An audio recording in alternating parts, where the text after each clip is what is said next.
Muy buenos días, por favor, vamos a abrir nuestras Biblias en Levítico capítulo 1. Levítico capítulo 1, por favor. Hoy vamos a cerrar con el estudio del libro de Levítico en esta introducción del Antiguo Testamento. Y decidí de cerrar con este libro porque es el libro que yo he estado predicando los domingos, pero también le quiero mostrar cómo detallar un libro. Y cuando tú aprendes cómo hacer un bosquejo y detallar un libro, tú aprendes a oír y escuchar. Este es el secreto de todo esto, ¿no? Y también descubre que hay muchos que intentan de enseñar o predicar la palabra y tú te das cuenta que ni saben lo que están hablando. Están como saltamontes, brincan por aquí, brincan por allá y tú no sabes por dónde ellos van, ¿no? Pero ellos dependen en la ignorancia del pueblo. Eso es lo que pasa, ¿no? Una iglesia, su liderazgo, ¿no? Si la iglesia logra superar su liderazgo, la iglesia tiene problemas. Pero si el pastor mantiene la iglesia ignorante y le da puros bocaditos en sus sermonitos que le da, ¿no? Lo mantiene ignorante. La cosa es llevar al pueblo al punto donde pueden ser hechos conforme a la imagen del Señor Jesucristo. Ese es el punto de todo lo que se debe de hacer.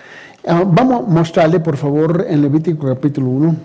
Y quiero hacer dos cosas hoy día. Uno es dar una estructura global del libro. Y la segunda separata que tiene, que es más detallado, son los primeros 7 capítulos detallado. Y esto lo quiero mostrar. Ahora, el segundo documento que tienen ustedes son de 12 páginas, solamente son los 7 versículos, los 7 capítulos, ¿no? En total son 65 páginas. Y es la forma como enseñarle al pueblo cómo literalmente estudiar la palabra. Muchos hablan de leer y estudiar, pero nadie le enseña cómo hacerlo. Eso no tiene sentido. Vamos a comenzar con Levítico capítulo 1, ¿no? Y hay una pauta que se va desarrollando en estos primeros capítulos, ¿no?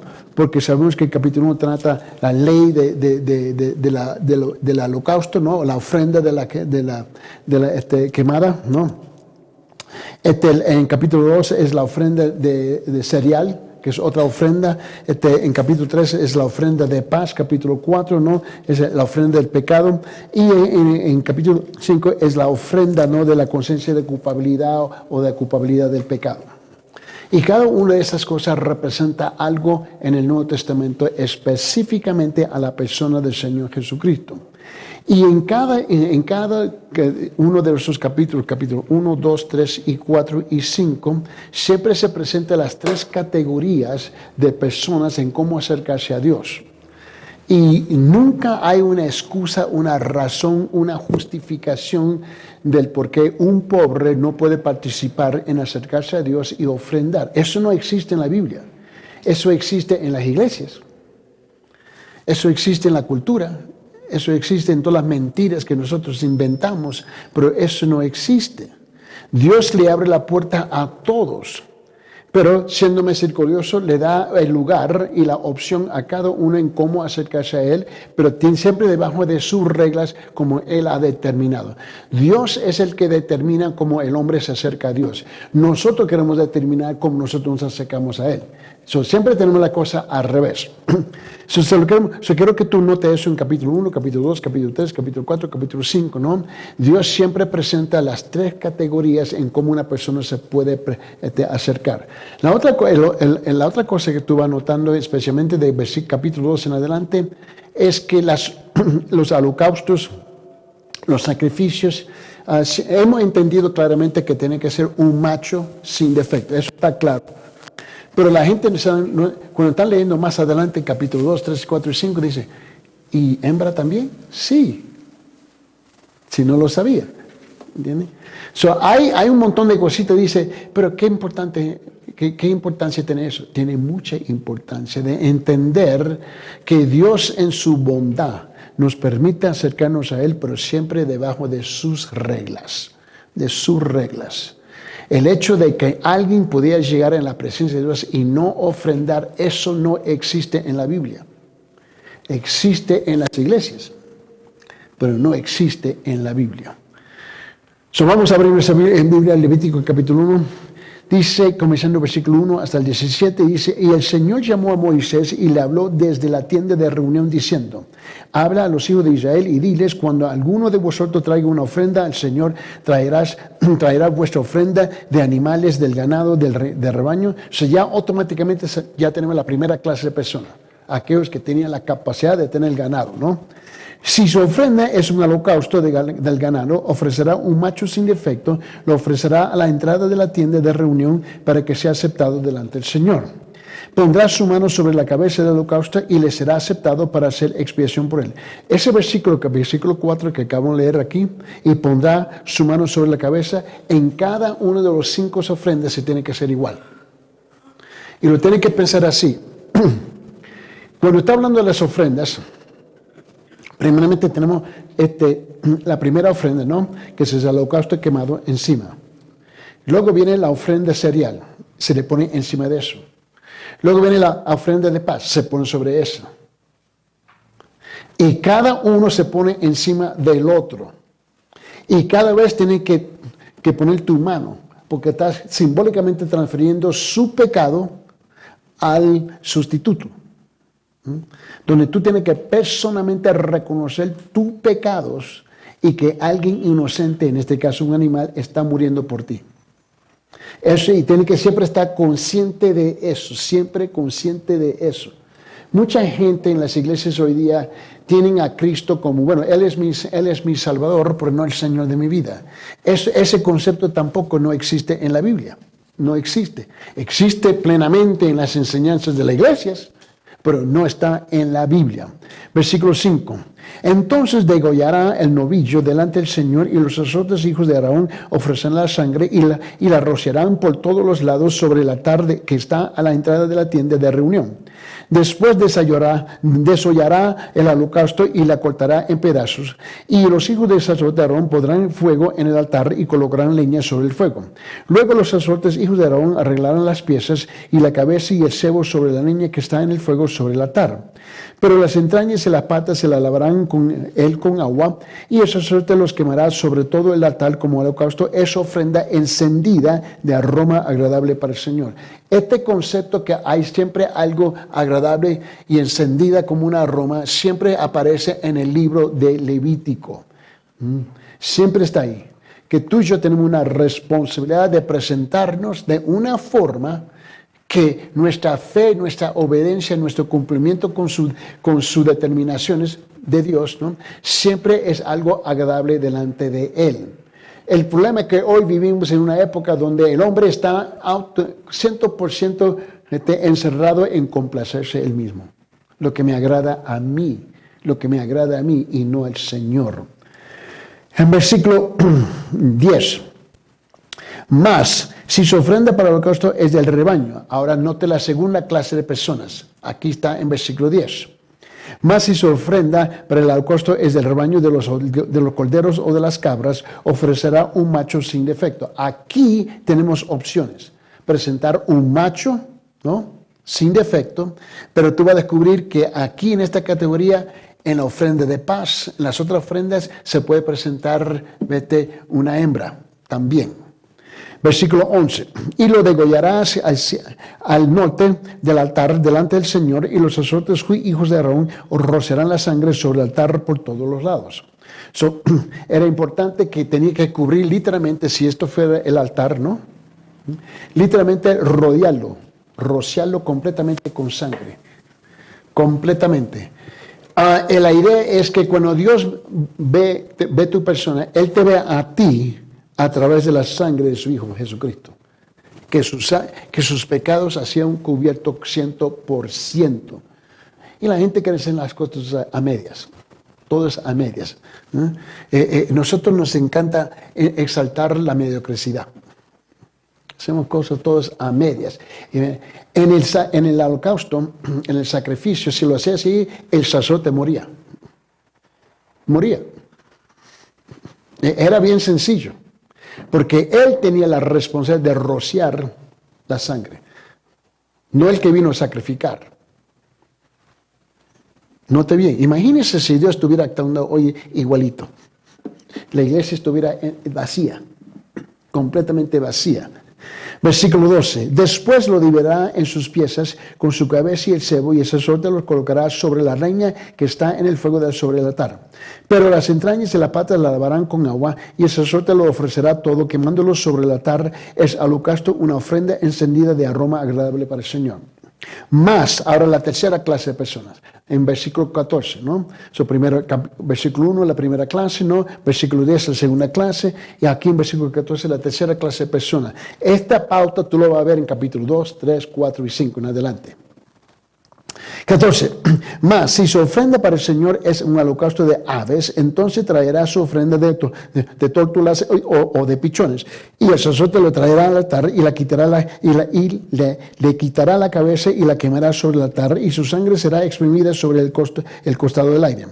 Le quitará también el buche con sus plumas y los echará junto al altar, hacia el oriente, en el lugar de las cenizas. La henderá después por las alas sin dividirla, y el sacerdote la quemará en el altar sobre la leña que está en el fuego. Es holocausto, una ofrenda encendida de aroma agradable para el Señor. Ahora, y tú vas a ver que más adelante, en este libro, que si aún el pobre no tenía para comprar un pichoncito, era su responsabilidad de ir al campo, esperar y agarrar un pichoncito y traerlo. Nunca había excusa del por qué no. Y esta es la rabia de la iglesia hoy en día, que siempre tiene una razón del por qué no. Y lo que están diciendo abiertamente es que no confío en Dios. Eso es lo que están diciendo. Pero no te van a decir eso. Te van a decir, así te van a hablar. No, Carla, que tú no entiendes que en mi hogar tengo que pagar mi alquiler, agua, luz, mi celular y mi bocadito. Y te dan todas las razones que, ¿ves? Y lo que te están diciendo es que no confían en Dios. Es literalmente lo que están diciendo. El único lugar que cada domingo donde se reúne la mayor parte de ladrones en toda parte del mundo es en la iglesia. Cada domingo. Mentirosos, ¿ves? Y ladrones. En el Antiguo Testamento nunca se halla eso. Ni tampoco en el Nuevo Testamento. Ahora, en la época de la iglesia sí se halla, pero no se encuentra en la Biblia. Y eso es lo que quiero tratar de comunicar aquí, la importancia de este libro, terminando hoy con el libro de Levítico, ¿no? Y tengo dos cosas, ¿ok? En sus separatas, la primera es de 2 páginas, por favor, y le quiero mostrar algo aquí. En la primera separata se trata de 4 puntos mayores, 4 puntos mayores aquí, donde vamos a dividir este gran libro de 27 capítulos. Se lo quiero mostrar, ¿no? Y luego la segunda separata es de 12 páginas, se lo quiero mostrar. Pero la primera separata es de 2 páginas. Y vamos a dividir este libro primeramente con el primer punto, es la manera de llegar a ser aceptables a Dios. Esta es la primera parte, por la ofrenda de un sacrificio perfecto, un sustituto. Eso es capítulo 1, versículo 1, hasta capítulo 7, versículo 38. Abarca estos 7 capítulos completamente, se trata solamente de este tema aquí.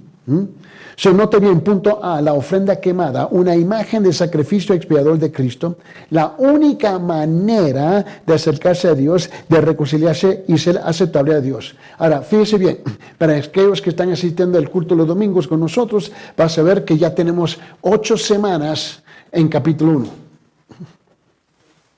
¿No? Y el hermano Ángel siempre me escribe, pastor, ¿y qué escritura va a estar? De 3 al 9. Yo no sé por qué me sigue presentando, pero me hace la misma pregunta, porque yo creo que está aburrido, ¿no? Y le mando la misma respuesta y él dice, muy bien, gracias.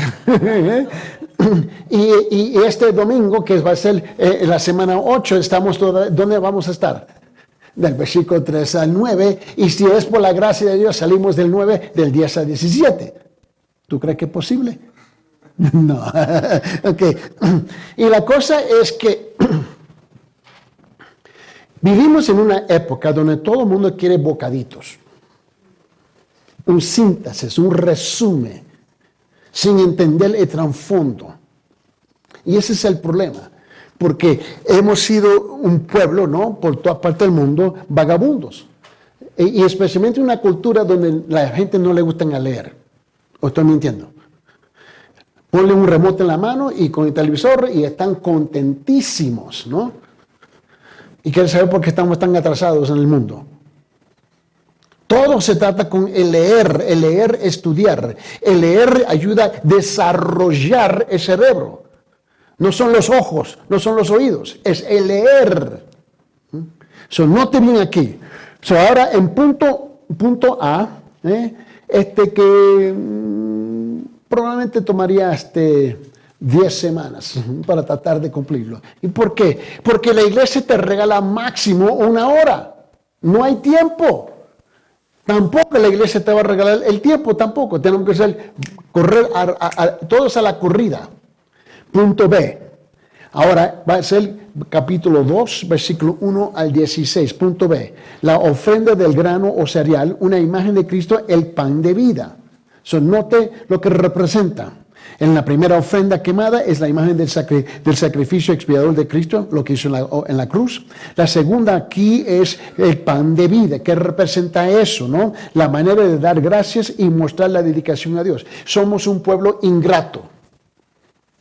No sabemos cómo expresar gratitud a Dios, mucho menos unos a los otros. Eso es lo que se trata aquí en capítulo 2, versículo 1 al 16. Punto C, la comunión de la ofrenda de paz. La comunión de la ofrenda de paz es una imagen del sacrificio expiatorio de Cristo, otra imagen. La manera de crecer en la paz y en la comunión de Dios, buscar una vida más profunda con Dios. Nosotros conocemos esto en el Nuevo Testamento, ¿sabe cómo lo conocemos? Discipulado. Eso es capítulo 3, versículo 1 al 17. Punto D. La ofrenda por el pecado. Es una imagen del sacrificio expiador de Cristo en la cruz, otra vez, otra imagen. La manera de asegurar el perdón del pecado. Eso se trata de capítulo 4, versículo 1 hasta capítulo 5, versículo 13. Ahora, una de las cosas que tú vas a notar en el Antiguo Testamento, que hay muchos capítulos, ¿ves?, que van sangrando y hay una transición de un capítulo al otro. Aquí es un ejemplo, ¿no? Y esto lo vamos a notar. En el idioma original o en los manuscritos originales, ¿okay?, en hebreo, y eso lo nota, y también se encuentra el fenómeno en el Nuevo Testamento. El pensamiento comienza con capítulo 4, versículo 1, pero ese pensamiento no termina hasta capítulo 5, versículo 13. Pero en la Biblia no lo tenemos así, ¿verdad? Lo cortamos, capítulo por capítulo por capítulo, ¿no? So, tenemos que entender que esto es muy común en el Antiguo Testamento, ¿no? So, ahora, este punto número D comienza en capítulo 4, versículo 1, pero no termina hasta capítulo 5, versículo 13. Ahora, la ofrenda por la culpa, esa conciencia de culpabilidad, que no nos deja dormir, ¿no? Mire bien, punto E, la ofrenda por la culpa, una imagen de sacrificio expiatorio de Cristo, la manera de ser liberado del peso y la angustia de la culpa, el pinchazo de la conciencia. Ahora, note bien, este capítulo comienza con versículo 14. Eso es Levítico capítulo 5, versículo 14, y no termina hasta capítulo 6, versículo 7. Ese es el capítulo verdadero. ¿Me está agarrando la idea? Ahora, punto F, los deberes especiales de los sacerdotes en la conducción de las ofrendas, los deberes de los ministros. Comienza realmente Levítico capítulo 6, versículo 8, pero no termina hasta capítulo 7, versículo 38. ¿Estamos juntos? Eso es importante entender eso. Otra vez, tú y yo nos hemos acostumbrado como nuestra Biblia está organizada, formada, ¿no? Y así lo leemos, porque nadie nos dijo algo diferente, ¿no? Ahora, esa es la primera parte.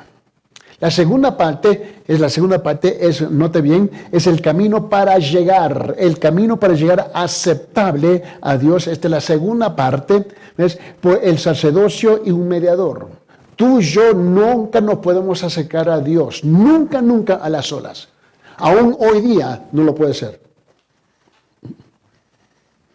El creyente hoy día tiene la persona del Espíritu Santo que mora en su persona, ¿cierto?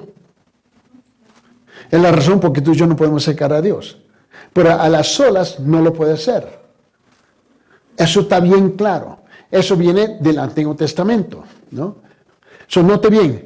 Punto 2. El camino para llegar a ser aceptable a Dios, ¿no? Por el sacerdocio es un mediador. Punto A. La ordenación de los sacerdotes, los pasos para la ordenación. Eso es capítulo 8, versículo 1 a 36. Uno dice, ¿y cómo es que uno llega a ser pastor? Ministro. ¿Entiendes? Yo estoy más que convencido, y lo he dicho por años, si 80% de los pastores actuales hoy en día pudieran bajar de la plataforma, echarse atrás del púlpito, salir de la iglesia y vender periódicos, la iglesia se puede sanar. El problema de la iglesia es el liderazgo, es el pastorado. Muchos nunca han sido llamados, muchos no están calificados y muchos más no quieren ser preparados tampoco. Hay una tremenda vagancia en el liderazgo espiritual hoy día. Y hay requisitos. Cuando Pablo está hablando en 1 Timoteo capítulo 3, ¿no? Del versículo 1 al 7 y más adelante del versículo 8 al 13 con los diáconos, ¿no? Y en el libro de Tito también, descubrimos que él saca esos principios de aquí. En Levítico capítulo 3. Mira bien, en capítulo 8, mira bien. Del 1 al 36. Punto B. El trabajo del ministerio, el sacerdote ordenado ministro, mostrando a la gente cómo llegar a ser aceptable a Dios. Eso es capítulo 9, versículo 1, 24. Pero ¿sabe lo que quiere el pueblo hoy día? Pastor, entiéndeme, compréndame, ayúdame, dame. Aguanta mi mano. Dame tu hombro para llorar. Lo interesante es que tú nunca encuentras eso en el Nuevo Testamento. Son las imágenes que se ha pintado de la persona de Cristo, erróneamente, y que por esas imágenes así debe ser el pastor. La responsabilidad del ministro es siempre llevarle a ti ¿a dónde? A la presencia de Dios, a su palabra. Ese es su trabajo. Pero el pueblo no quiere eso, el pueblo quiere consejería. Y la mayor parte de la consejería es pura tontería. Porque la siguiente semana le hace la pregunta, hermano David, ¿hiciste lo que te di? No, todavía lo estoy considerando. Ahí se terminó la plática. Si es que somos honestos. Mira bien. Punto C. El juicio de Dios sobre la falsa adoración de dos sacerdotes. Y aquí da un tremendo ejemplo, Nadab y Abiú. El destino de todos los que se acercan a Dios de una manera equivocada. No le dan 2 semanas de consejería. Están condenados. Eso es lo que no debe de asustar. Eso se trata aquí en Levítico capítulo 10, del versículo 1 al 20. Ahora nos ven, la segunda parte del libro de Levítico, ahora comenzamos con punto número 3. La manera de vivir una vida santa. Ahora está nuestra responsabilidad. ¿Cómo que debemos caminar? Vivir una vida santa ante Dios, la primera parte, por un cuerpo limpio y separación. Eso se trata de Levítico capítulo 11, versículo 1, hasta Levítico capítulo 16, versículo 34. Toda esa sección. Ahora, si tú no tienes mucho cuidado, es aquí donde muchas iglesias legalistas, ¿ves?, se han encerrado aquí en estos capítulos, ¿no? Y básicamente han eliminado la gracia y el Espíritu Santo como una forma de gracia y lo ha convertido como una policía del legalismo. Por mal entender. Tenemos 2 lados de la moneda, ¿no? Tenemos el grupo que son 100% legalistas en todo y el grupo que está envuelto completamente en libertinaje, que lo titulan gracia, que no es gracia. La Biblia aquí nos presenta un balance. Vamos a comenzar. La tercera parte. La manera de vivir una vida santa ante Dios, esta es la primera parte, por un cuerpo limpio, hablando de santidad. Hemos sido separados. Punto A, leyes que gobiernan animales limpios y inmundos. Simboliza la pureza física y espiritual, el comer de los alimentos correctos. Ahora, note bien, aquí en este tercer punto, ¿no? Estas son las leyes civiles y las leyes ceremoniales. Esas leyes fueron dirigidas exclusivamente a los judíos. Y si ellos si llegaban para violar estas leyes, la penalidad era ¿qué? Muerte. Era muerte, está claro. Era una condenación. Ahora, nosotros somos gentiles. Tú y yo no caemos debajo de estas leyes. Porque esas leyes se cumplieron en la persona de Cristo. Ahora tenemos la libertad. Más bien en Corintios él dice, no llame inmundo ¿qué? Lo que él ¿qué?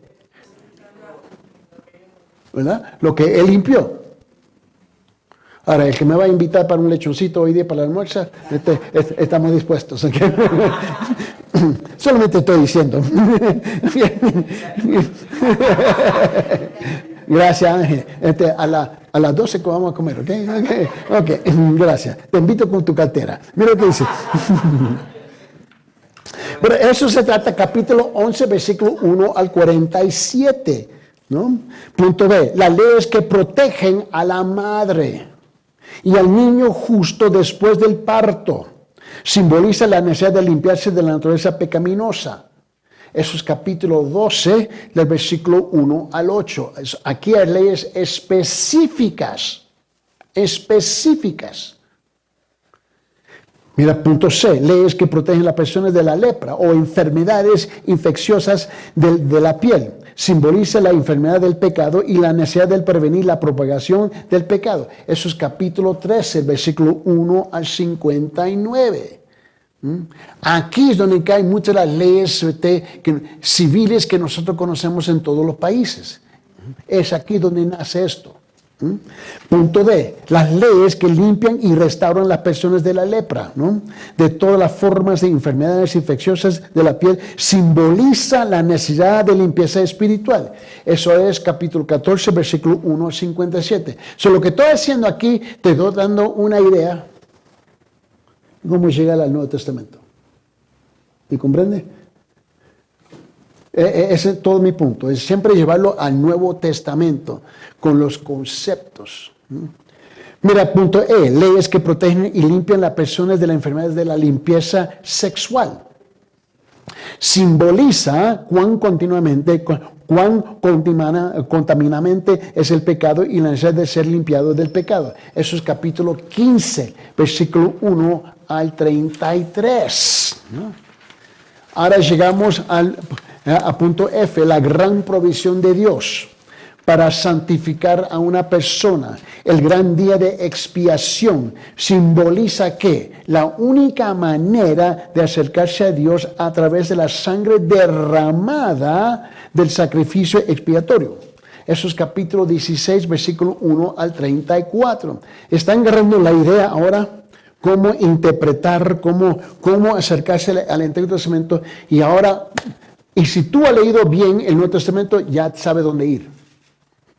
En el Nuevo Testamento. ¿Me comprende? Y tú puedes ver que supuestamente este legalismo que supuestamente está gobernando el Antiguo Testamento, no lo está gobernando.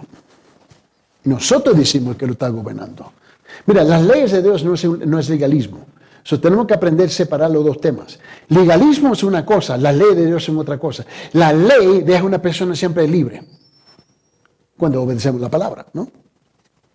Eso es lo que tenemos que captar.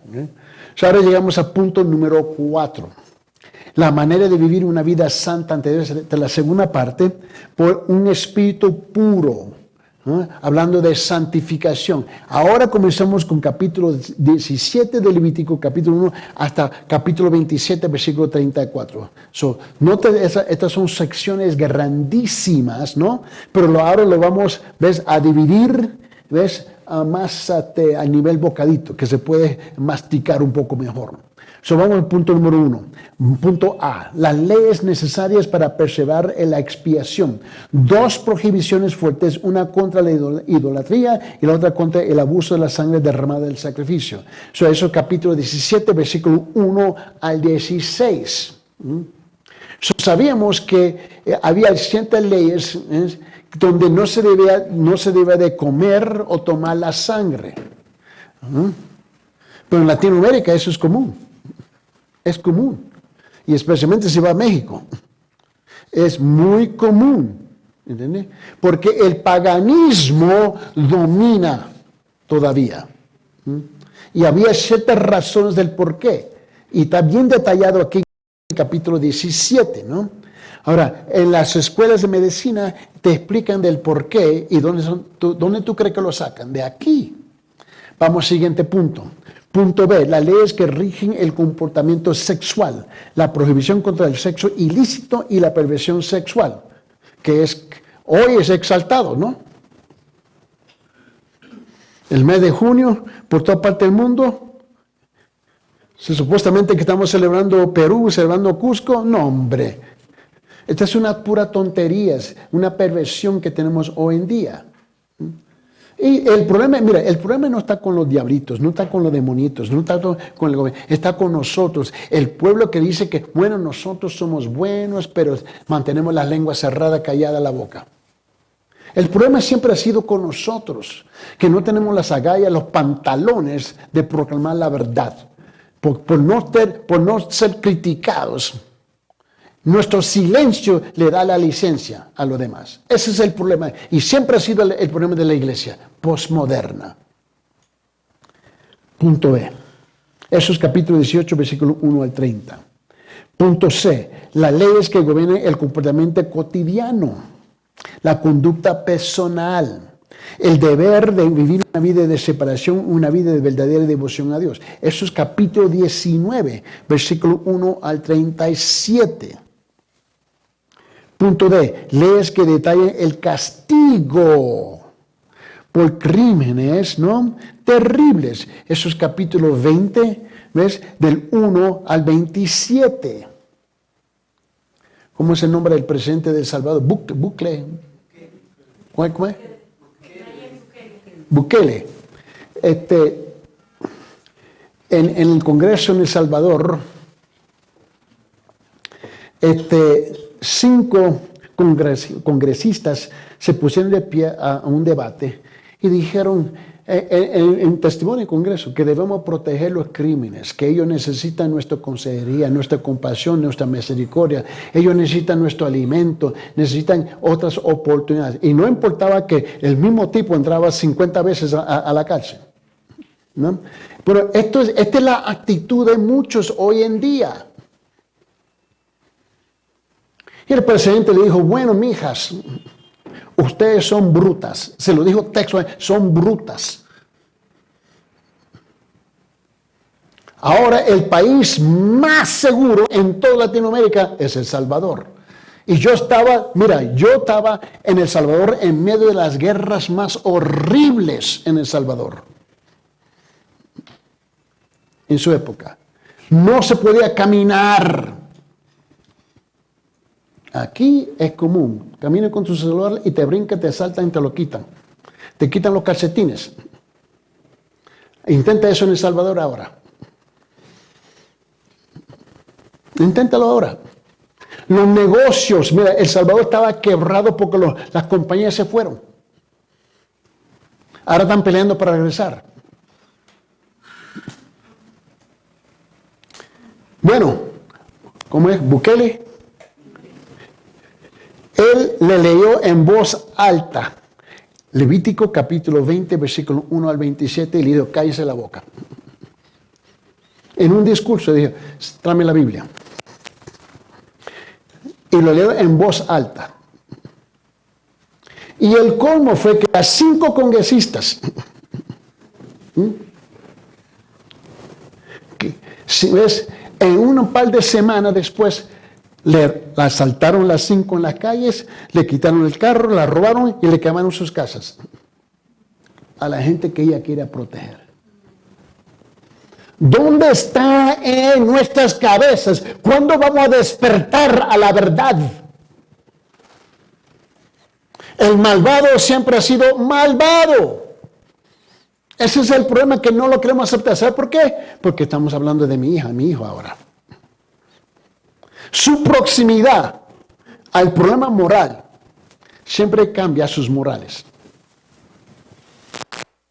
Si su hijo es un ladrón y lo encancela, de repente, oh, mi hijito. Pero si viene otro ladrón a robarte en tu casa, ¿no? Mándalo a la cárcel, pero no el mío. Y en Levítico no se le permitía ese lujo. Y si no lo sabe, había otra ley. A la familia que quería proteger el malvado, lo enjuiciaban a ellos también. A ver, ¿cuánto amor tú tienes? Vamos a ver. ¿Me comprende lo que estoy diciendo? Esos principios nunca cambiaron en el Nuevo Testamento. Nosotros lo hemos cambiado, pero nunca se cambiaron. Si me dicen que mi hijo es un ladrón y anda matando a gente, llévalo a la cárcel, enjuiciarlo, lo van a ejecutar. Ese es el precio que va a tener que pagar. Me va a doler como padre, pero lo tiene que llevar, porque no tengo el lujo de permitirlo caminar en las calles haciendo los daños que está haciendo. ¿Me comprende? Punto E. Leyes que gobiernan a los sacerdotes. Los ministros de Dios, parte 1, el requisito básico y la calificación para el ministro de Dios. Capítulo 21, 1 al 24, otra vez Pablo, ¿ves?, está prestando de aquí para formar sus argumentos en 1 Timoteo capítulo 3, 1 al 7. Y te digo que la mayor parte que existen hoy día no están calificados. No están. Y yo me reúno con pastores aquí en Cusco. Y yo siempre, mira, cuando me aparto de su presencia, yo voy con la cabeza maneando y dije, Dios mío, ¿cómo que llegó a ese puesto? ¿Cómo es que llegó ahí? Pero las iglesias están, mira, había miembros aquí de esta iglesia que se reunieron en mi casa conmigo 2 años atrás, en medio de todos los problemas que teníamos en la iglesia en ese entonces, para decirme a mí textualmente, es que, pastor, tú no entiendes, eres americano del norte. ¿Qué quiere decir eso? Es que nosotros, esa fue la palabra, nosotros preferimos lo que tenemos ahorita porque nos podemos identificar con ellos. Y ellos se pueden identificar con nosotros. ¿Y dónde está Dios en este cuadro? ¿No es cierto que nos debemos de identificar con Dios y su palabra? ¿O yo estoy equivocado? ¿Qué Biblia está leyendo? Y me lo dijeron en mi cara, en mi casa, sentado en mi mesa o en la sala. Y lo tuve que despedir uno por uno. Dice, y jamás regresa aquí.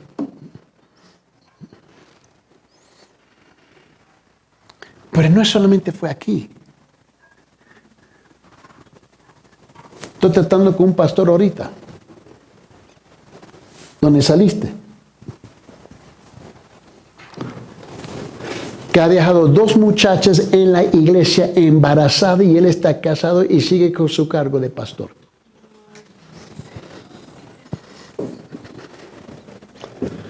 Otro que le ha defraudado a un hombre en negocio en la iglesia por más de 30,000 soles. Y el pastorado le ha cerrado la puerta para este hombre reclamar. Y lo han callado, que no puede hablar. Otro que te han vuelto en un adulterio con la esposa de otro pastor de la misma iglesia. Estos son los problemas reales de las iglesias hoy en día. Y el pueblo, mira, como dice el pastor Joe, ya lo he dicho mucho tiempo, la gente en Latinoamérica prefieren ser fiel a una iglesia a una mala iglesia, un liderazgo malo, ¿ves?, que abandonarla y dejarla y buscar otra que es sana. Y eso es cierto. Nos gustan los golpes. ¿Por qué tú crees que tenemos los gobiernos que tenemos? Porque no hay nada, no hay otra cosa que conocemos. Porque el momento que tú vas a elegir a alguien como Bukele, porque Bukele te baja las orejas y tú tienes que dar cuentas por tu conducta, por tu propio comportamiento y conducta. Y el pueblo no quiere eso. Quiere señalar a fulano tal y se olvida que hay 3 dedos que le está señalando a él. ¿Me entiendes? Aquí comienza a tratar con estos problemas de las iglesias. Punto F. Leyes que gobiernan a los sacerdotes, los ministros de Dios, parte 2, los deberes básicos del ministro de Dios. Básicos. ¿Pero qué es lo que tenemos hoy día? Hoy tenemos un relajo que se nombra bivocacional. Y me recuerdo años atrás, ¿y qué rayos es eso? ¿Qué es eso? Que el ministro tiene que tener su tienda, sus aborretes, su negocio, tiene que trabajar porque la iglesia no le paga. Y pasa todo su tiempo, la mayor parte, ¿dónde? En el negocio. ¿Y no atiende qué? Pero los 2 lados están felices. No le tengo que pagar, pero tengo el lujo de quejarme que no me está atendiendo. Esto es un ciclo vicioso. Un ciclo súper vicioso. Mira bien, hay cosas básicas que se espera de un pastor. Y si no cumple, papito, vete a caminar, vete a vender periódicos en otro lado. Punto G. Leyes que gobiernan las fiestas anuales o festivales de adoración, la imagen profética de la salvación. Eso es capítulo 23, versículo 1 al 44. H. Leyes que gobiernan el candelero, el pan santo, la maldición de Dios, la disponibilidad de Dios y el juicio contra maldicer a Dios, que es común hoy día. Eso es capítulo 24, del 1 al 23. Y leyes que rigen el uso de propiedad o el tratamiento de los pobres. Justicia social, proclamar la libertad en toda la tierra. Eso es capítulo 25, versículo 1 al 55. J. La exhortación para obedecer a Dios, las promesas y advertencias de Dios. Eso es capítulo 26, versículo 1 al 46. Y el último, leyes que gobiernan los votos y compromisos hechos a Dios, la importancia crítica de guardar los votos hechos a Dios. Eso es capítulo 27, 1 a 34. ¿Cuántos creyentes hoy en día hacen una promesa a Dios y no cumplen? Mira, si vos es capaz de mentirle a Dios, ¿qué espero yo?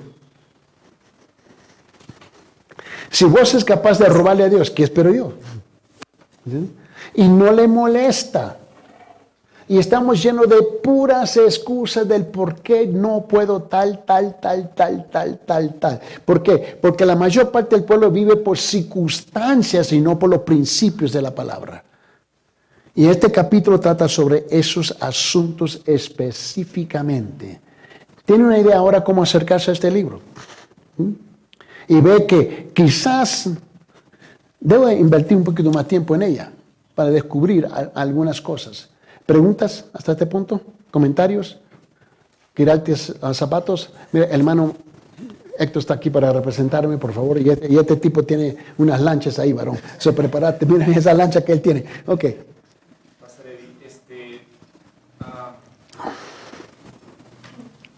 Hay una frase que es más o menos como un cliché, que dice que antes se vivía en la ley y ahora se vive en la gracia.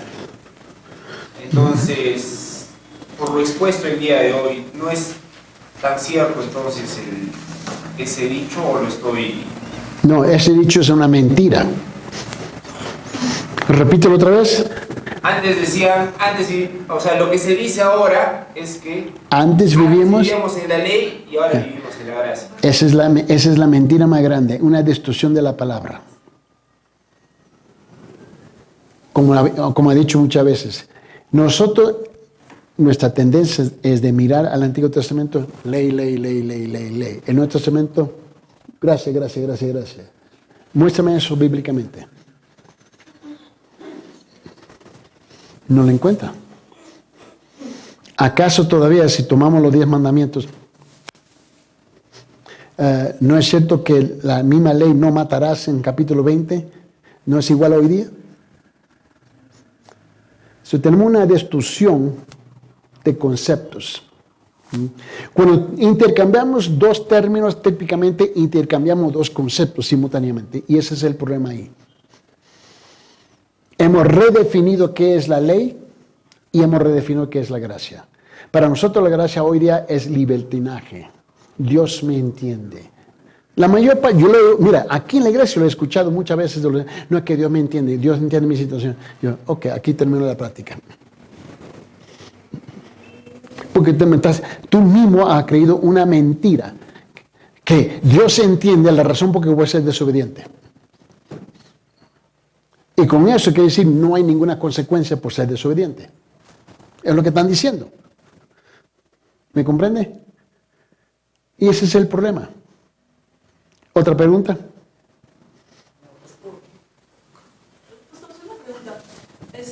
Cuando Jesús llega al templo de Jerusalén y ve que estaban vendiendo bueyes, animales, palomas, y a su látigo, y expulsa a todos ahí diciendo que de la casa del Señor habían hecho una cueva de ladrones y que su casa sería llamada casa de oración.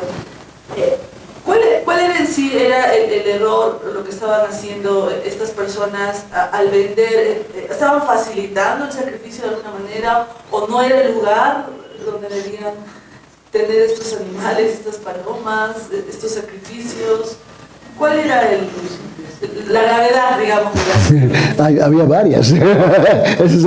Pero buena pregunta. Bueno, primeramente, lo que ellos hicieron, el sistema entre los fariseos, ¿no? Había un arreglo que había varias categorías de personas. Tenían los escribas, tenían los saduceos, los hedonistas, tenía los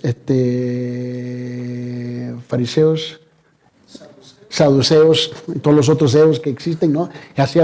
Y ellos habían convertido la religión en un negocio. Era un negocio ya. Todo era un negocio ya. Ahora, te recuerdo que leyendo en capítulo 1 del Levítico, yo tengo que ir a sacrificar. Ahora, de mi ganado, no que yo iba a comprar uno, es que era de mi ganado. La alta clase, ¿te recuerdas? La segunda clase, la clase media, ¿no? De mis corderos, de mis cabras, ¿no? Y de la clase baja era ¿qué? Palomas, aves, pichoncitos, etcétera, etcétera, etcétera, ¿me entiende? Y el que no tenía que ir al campo y buscar. Este es el principio que quiero tratar de explicar. Era lo que me pertenecía, lo que ya yo tenía. Yo tenía que dar lo mejor. Yo tenía lo mejor que yo tenía, no lo que yo podía obtener. ¿Entiende la diferencia? Lo que yo tenía, no obtener. Exacto. Ellos se tomaron el lujo mira, no sé si lo ha dicho así en el pasado. La religión siempre ha sido enemigo de Dios. Siempre. Siempre, siempre, siempre. Cuando Dios vino a intervenir aquí en la tierra, Él vino a intervenir a un pueblo religioso, ¿sí o no? Al judaísmo. ¿Sí, no?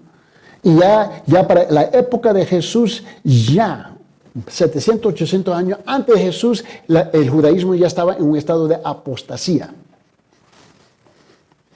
Cuando llega Jesús, ellos quitaron la responsabilidad. Ellos le quitaron la responsabilidad al pueblo por el hecho de venderle. Y los cambistas y todos los que están vendiendo tenían un arreglo de un porcentaje que se le tiene que entregar a los fariseos. Esto se convirtió en un negocio. Ahora, tú tenías que presentar tu sacrificio y lo mejor de lo que tú tenías.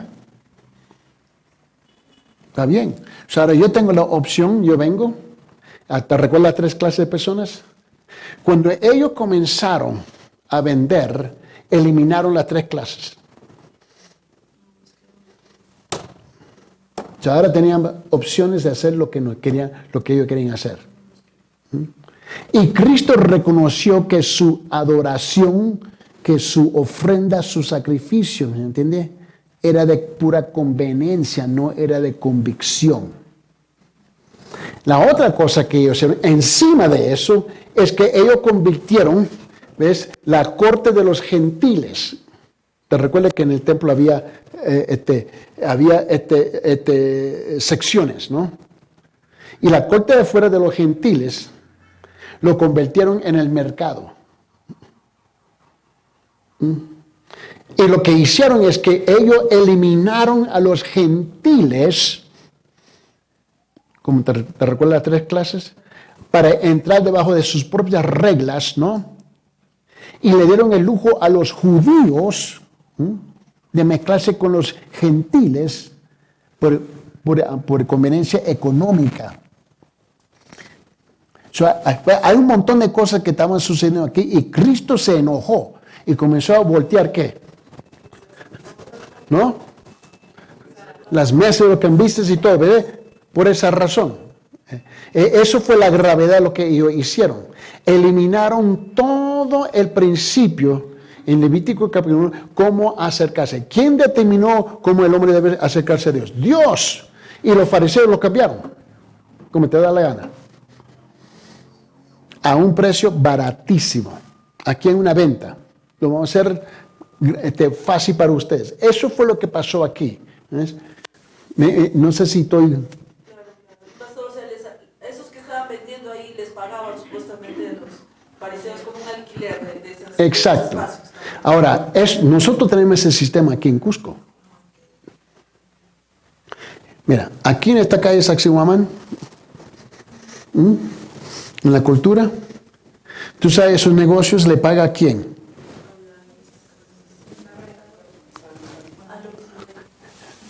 A la Iglesia Católica.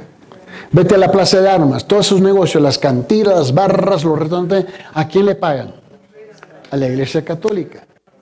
¿Me comprende? Y no importa qué clase de negocio tengan. Tenemos el mismo sistema hoy día. Pero Dios guarda si tú hablas de eso. Estás blasfemando. Ahora la verdad es blasfemar. ¿Me comprende?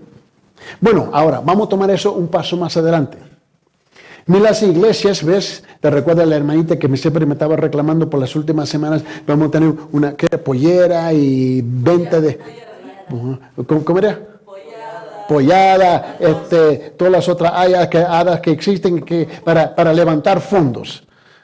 Y eso es común. Y los hermanos, sí, vamos a hacer eso. Tú no has dado nada. Es un servicio. Quieren vender tamalitos, quieren venderte pastalitos, para levantar fondos. Eso no es bíblico. Pero es de conveniencia. Es de pura conveniencia. Vete aquí en la esquina, donde está aquí, la iglesia aquí, en el mall, ¿no? Y eso está lleno de ambulantes vendiendo ahí enfrente. Y es común y es aceptado. Y Dios guarda si sale el sacerdote para reclamar. Porque ya se ha convertido todo parte de la cultura, violando los principios bíblicos. El dar viene de tu corazón, no viene de la conveniencia de lo que tú y yo... Mira, tú dices, bueno, ¿sabes qué? Te voy a vender un pollo por 5 soles y le voy a poner arroz y papas y una chévere. Pero alguien tuvo que sacrificar para esa comida. ¿Tú no lo hiciste? Este es un juego de palabras. Tenemos el mismo problema hoy día. Es el mismo, nada ha cambiado. Nada ha cambiado. Y en Latinoamérica eso es común, del norte al sur. Intenta eso en Europa y te dan una regañada. Y la frase que Jesús va a decir, ¿no? O sea, ustedes han hecho de la casa de mi padre una cueva de ladrones. Sí. Y eso lo mismo se puede trasladar a este tiempo, porque las iglesias, como dice el apóstol Pedro, también harán mercadería de vosotros. Y a veces se hacen conferencias, hacen una serie de cosas, pero con la finalidad de sacar fondos y recursos económicos, y se vende prácticamente la palabra por ese asunto. Sí, es muy común. En Centroamérica, eso es la manera número uno como levantar fondos. Y mira, lo han hecho así por tantos años que es normal. Es normal y no le molesta. Te venden papitas, sodita, te venden de todo. Todo es un negocio y todo debajo de la bandera en nombre de Jesús para levantar fondos.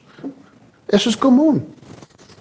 Es correcto lo que dice el hermano Héctor, inclusive han instalado cafetines, restaurantes, o librerías, todo tipo de negocios en las comunidades. Oh, sí, y aquí hay iglesias que, mira, le dicen a los miembros, haz todos tus negocios dentro de esta iglesia.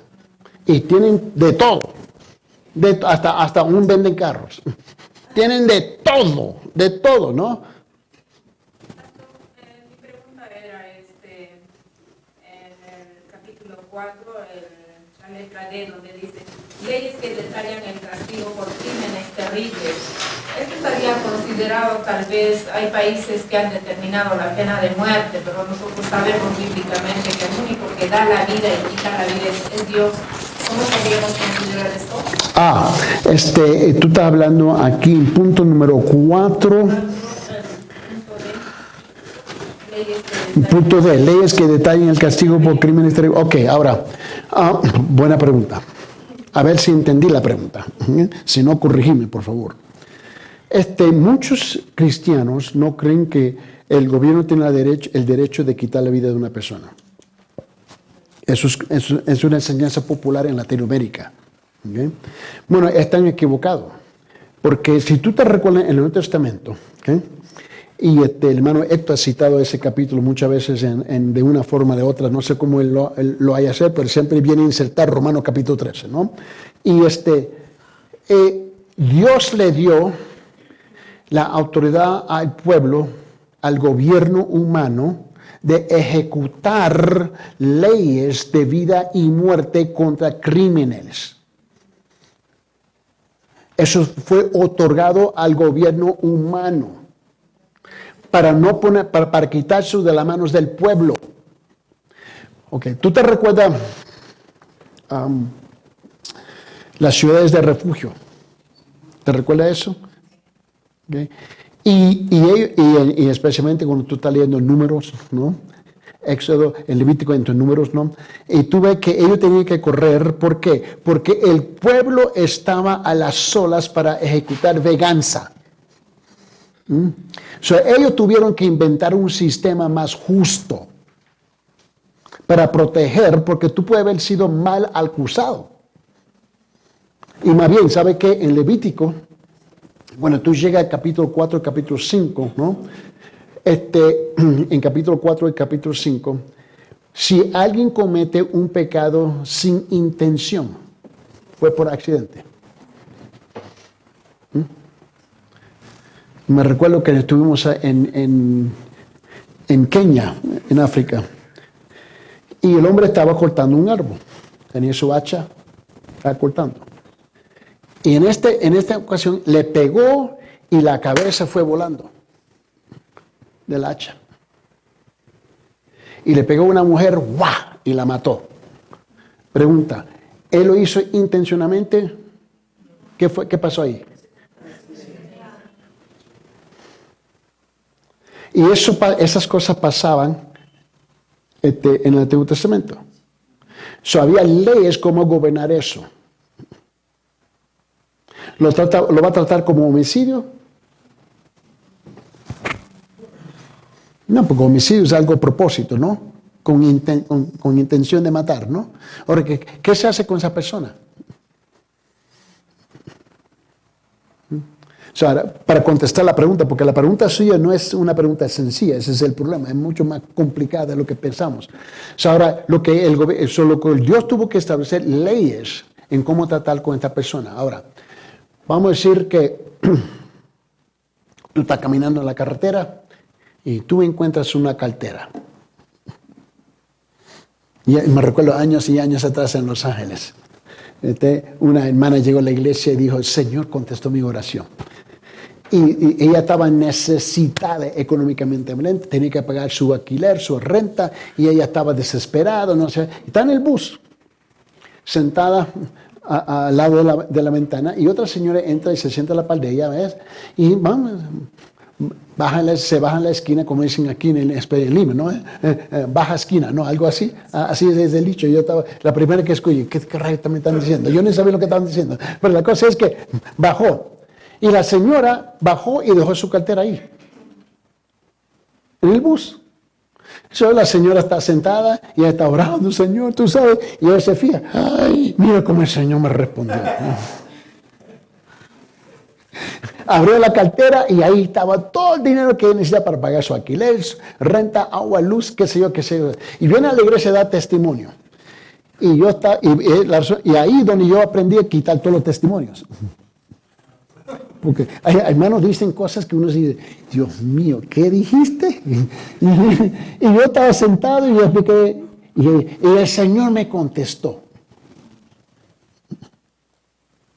Yo me enojé, yo sé que es difícil creerlo, pero yo soy una esponja de amor, yo sé que a usted le cuesta creer, pero yo me alteré, yo me dije, un momentito, ¿eh? Y yo me molesté y le dije, Señora, ¿dónde está esa cartera? ¿La tengo todavía? Vamos a ver esta cartera, ábrela. Ahora, obviamente quitó todo el dinero, pero ahí estaba la identificación y toda la persona. Vamos a la casa de la persona y le va a devolver ese dinero. ¡Ladrona! ¡Le robaste! No, el Señor me contestó la oración. Bueno, en la Biblia, en Levítico, dice que se va a hacer que algo similar sucede. Ahí va Laura, ahí va, y ella la encuentra. Ahora, Laura tiene dos opciones. Voy a vaciar la cartera, la voy a tirar y voy feliz, o la tengo que devolver. Pero vamos a decir que la situación, el momento ella pierde todos los sentidos, ¿no? Y se lleva, ¿ves? Y se lo lleva. Y luego ella sigue caminando una semana después y descubre que fue su prima que perdió su cartera. Dice, y va con la prima. Y va con Aide y le dice, Aide, ¿sabe qué? Encontré esta cartera así, con este dinero. Y ella dice, es mi cartera y fue mi dinero. Perdóname. En ese momento que Laura le pide perdón a Aide, la ley decía que en ese momento, después de confesar, le tenía que devolver su dinero. Inmediatamente. No, tú no tenías lujo de decirle, ¿sabe qué, Aide? Dame 3 meses. No. Ahora Aide tenía 2 opciones. Bueno, varias. Te mata. Esa es una. O llama a las autoridades y te meten en la cárcel. Porque el principio y la ley es que tú tienes, después de confesar, ese día tú tienes que hacer arreglos para devolverle más, incluso 20% más.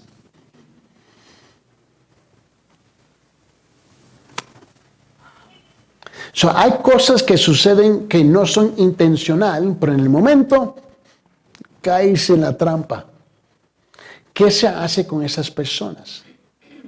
Se les regalaba a ellos el tiempo para correr de esta ciudad a una ciudad de refugio para protegerse hasta que se podía aclarar las cosas. ¿Por qué? Porque había otra ley. Tu pregunta no es sencilla.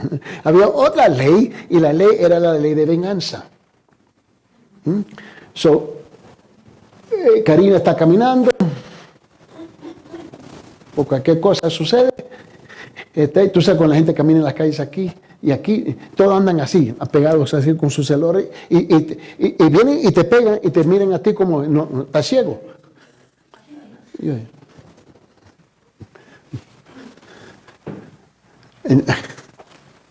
Y ahí está Karina caminando y ella de repente va así y le saca el ojo de una persona. ¡Plah!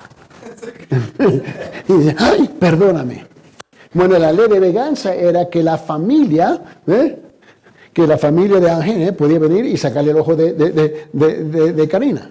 Esa era la ley, ojo por ojo. ¿Me comprende? Literalmente.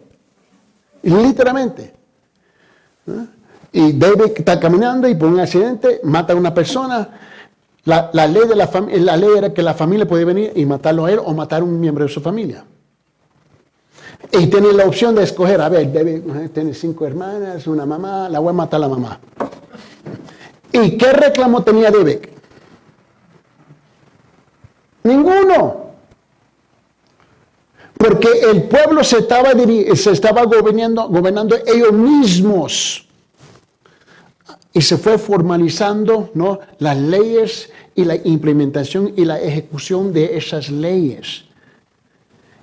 Es donde nace el concepto de Levítico, lo que nosotros conocemos en Romanos capítulo 13. Ahora, el gobierno tiene el derecho y la obligación de ejecutar la pena de muerte. Porque si no lo hace, se lo deja en las manos de las familias. ¿Y qué vamos a tener? Caos. ¿Me comprende? Y la mafia sigue trabajando debajo de las leyes antiguas. Nosotros nos arreglamos. No necesitamos el fiscal, policía, el juez. Nosotros nos arreglamos. Mata uno nuestro, te matamos 5. Esto es bien sencillo con ellos. Ahora, para responder, tomamos un viaje de aquí a Lima para rezar, y es esto, que el gobierno tiene el derecho y la obligación de ejecutar la pena de muerte para mantener orden. Pero lo que tenemos hoy día es los derechos humanos, que yo ni... Lo peor que hemos hecho, porque ahora se protegen los crímenes. ¿Y qué hizo el presidente? Bukele.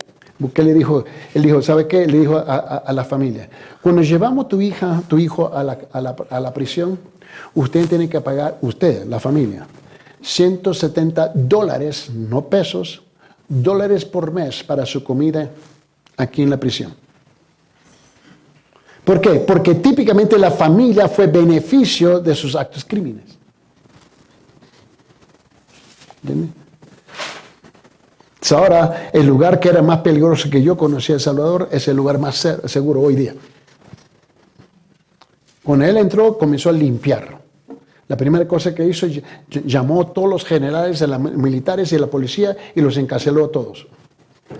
Él dijo, esto existe porque usted lo permite. Agarró los alcaldes, él los puso todos en una prisión y luego le quitó todas las propiedades con que se habían, con coima, y los dejó al estado más bajo, las familias de los pobres, con asistencia mínima, para que aprendieran que el próximo que agarramos, y así va. Y lo más terco de ellos, lo puso en la prisión ¿de dónde? De los pandilleros, y duran máximo 30 días. Esto de la pena de muerte siempre ha sido un debate.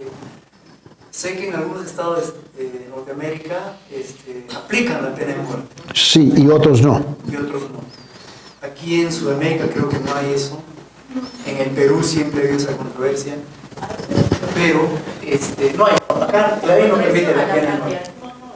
Por traición a la patria. Pero el asunto es de que la impunidad, la falta de castigo al criminal hace que el mal prolifere. Exacto.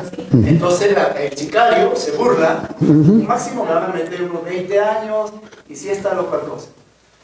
Y en Génesis capítulo 9, versículo 6, Génesis capítulo 9. dice, y aquí está Dios mandando, ¿no? No está aquí No es una sugerencia. Así es, Dios ordena. Porque el ser humano obviamente es hecho imagen de Dios. Sí. No es como un animal, como un cordero, como un gato. El ser humano tiene la imagen de Dios y tiene que respetarse la vida humana. Y Dios, para salvaguardar la vida, da esta orden, ¿no? 19:6 dice, el que derramare sangre de hombre, es decir, que es un homicida, el que mata a su prójimo, por el hombre su sangre será derramada, porque a imagen de Dios es hecho el hombre. Entonces aquí está Dios dándole orden al hombre A matar. No directamente él va a ejecutar. Exacto. Está delegando al hombre que si hay un homicidio, con alevosía, con premeditación, ese no puede vivir, tiene que morir. ¿Y quién va a hacer eso? Otro hombre. O sea, es decir, está delegando a la autoridad que ejecute, porque si no, quedaría impunidad y esto se convertiría en un derramamiento de sangre, porque yo mato a cualquiera, no pasó nada, mira, mato y mato. Y entonces, este debate de la pena de muerte, algunos pueden decir, pero no puedo matar, pero no estás matando tú. En nombre del gobierno se ejecuta la pena, porque ese ser humano es un peligro para la sociedad. Mata a tu hermana, mata a tu hija, viola y sigue andando. Y entonces, o nosotros podemos decir, pero ¿cómo Dios manda que maten a ese ser humano? Sí, porque ese ser humano se ha corrompido, se ha pervertido. Correcto. Entonces, porque a veces nosotros, creemos ser más justos que Dios, más buenos que Dios. Y Dios dice, no, ese tiene que morir. Entonces, y claro, obviamente la pena de muerte, tengo entendido que en los estados que ejecutan la pena de muerte, hay diversas, ¿no?, formas de ejecutar eso, pero dan un tiempo para que el caso esté bien cerrado, para que se verifique que esa persona efectivamente puede causar esos crímenes. Y en ese tiempo, esa persona tiene la oportunidad de arreglar sus cuentas con Dios, porque nosotros sabemos que la muerte física no es el fin de todo, sino que uno debe pagar por sus crímenes y tener la esperanza, porque muchos incluso han encontrado en las cárceles a Cristo y por ende la vida eterna. Sí, cuando yo voy a África, en muchos países donde he ido, una de las cosas que digo a los pastores, llévenme a la prisión donde está la sección de condenación de muerte. Quiero ir a predicarles a ellos. Y he visto muchos que han llegado a los pies de Cristo. Eso es cierto. Pastor, muchas gracias, porque realmente yo también decía que no estaba de acuerdo, ¿no? Porque Dios es el único que da la vida y el que quita, ¿no? Pero realmente, como usted nos está explicando ahora, por ejemplo, este libro de Levítico, para que nosotros también tengamos un conocimiento amplio de cómo son las leyes, de cómo Dios está otorgando esa potestad a las autoridades, ¿no?, para que ellos puedan ejecutar. Entonces, estoy muy agradecida. Sí, es que necesitamos un balance en nuestro acercamiento a la palabra. Y esto todo tiene implicaciones prácticas. Y todo esto nace del Antiguo Testamento. Esta es la cosa. Es la razón por que en muchos países tienen lo que dice la justicia ciega.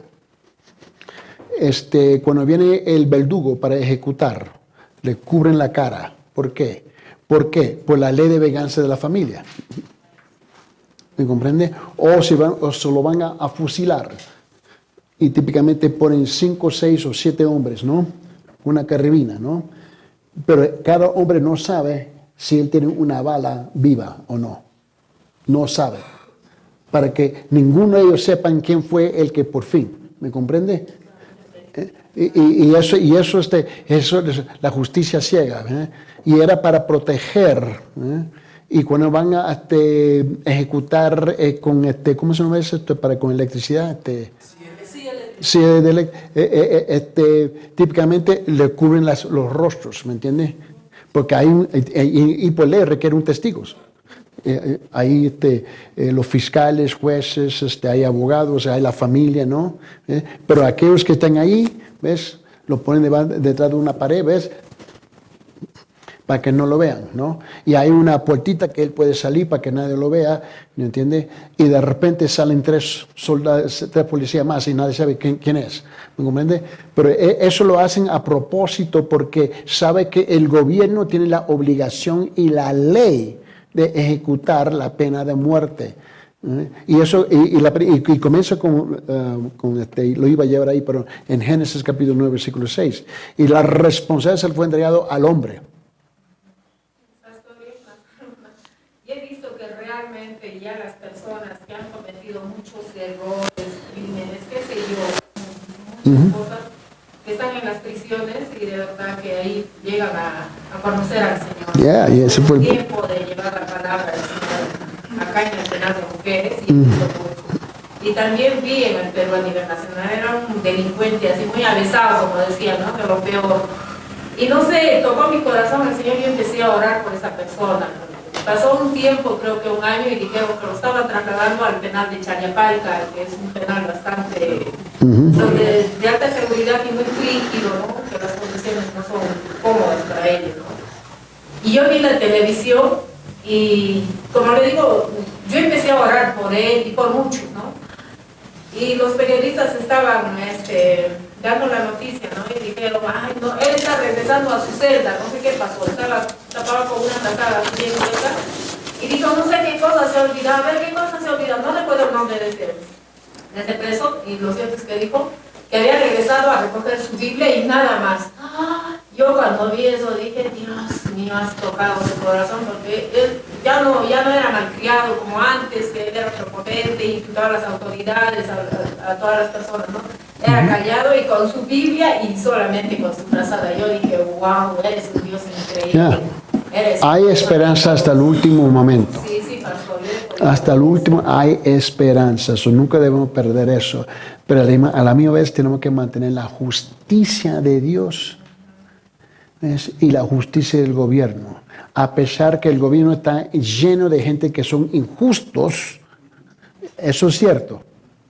Aún la ley, aún el Antiguo Testamento habla de los jueces que son injustos y el precio que ellos tienen que pagar. Nadie se escapa al fin. El problema es que la justicia no funciona conforme al periodo de tiempo que nosotros queremos.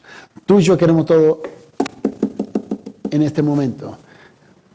Las ruedas de la justicia son lentas, pero llegan al tiempo del Señor. Muy bien, otra pregunta antes de cerrar. Vamos a concluir en esta parte y luego en la segunda hora vamos a entrar en los detalles para que tú puedas ver cómo acercarse a un libro, ¿no? ¿Ves? Y cuando la gente me pregunta, ¿y cómo sacaste ese punto? Bueno, ahí te lo vamos. Los puntos no los inventamos, los sacamos de los versículos. Muy bien. Vamos a tomar nuestro receso. Hay café, ¿verdad? No agua negra.